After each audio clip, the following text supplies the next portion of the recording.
নমস্কাৰ চাবিদসকল সদৌ অসম কৰ্মচাৰী পৰিষদৰ ফালৰ পৰা অসমৰ চৰকাৰী কৰ্মচাৰী আৰু পেঞ্চনাৰসকলৰ কাৰণে এক বিশেষ শেহতীয়া খবৰ প্ৰকাশ পাইছে হয় চাবিদসকল আপোনালোকে ঠিকই শুনিছে য'ত সদৌ অসম কৰ্মচাৰী পৰিষদে আহ্বান জনাইছে আৰু য'ত তেখেতসকলে আপোনাৰ পুৰণি পেঞ্চন ব্যৱস্থাৰ পুনৰ বাহালৰ দাবীত কৰ্মবিৰতি পালন কৰিব আৰু ইয়াকে লৈ এক গুহাৰি য'ত উল্লেখ আছে চৰকাৰৰ অসমৰ চৰকাৰৰ শ্ৰমিক কৰ্মচাৰী শিক্ষক বিষয়া সতীৰ্থসকল সংগ্ৰামী অভিনন্দন গ্ৰহণ কৰিব ৰাজ্য চৰকাৰৰ অধীনত শিক্ষক কৰ্মচাৰী শ্ৰমিক বিষয়াৰ একমাত্ৰ যৌথ সংগঠন সদৌ অসম কৰ্মচাৰী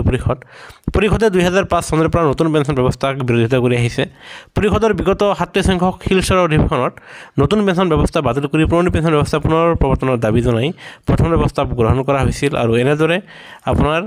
কৰ্মচাৰী পৰিষদে পুৰণা পেঞ্চন আঁচনিক লৈ তেওঁলোকে দাবী জনাই আছে আপোনাৰ ইয়াৰ আগতেও ধৰ্মঘটৰ দৰে কাৰ্যসূচী পালন কৰা হৈছিল কিন্তু ৰাজ্য চৰকাৰে কোনো সঁহাৰি নিদিয়াত সদৌ অসম কৰ্মচাৰী পৰিষদৰ বিগত 38 সংখ্যক বাৰ্ষিক সাধাৰণ সভাৰ সিদ্ধান্ত আৰু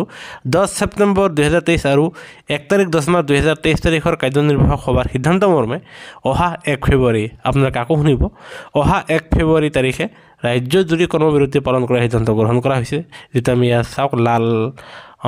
আস্তানি দেখুৱাইছোঁ আশা কৰোঁ ৰাজ্যখনৰ সমূহ শিক্ষক বিষয়া শ্ৰমিক কৰ্মচাৰীসকলে সেইদিন কৰ্মবিৰতি পালন কৰি প্ৰতিবাদ সাব্যস্ত কৰিব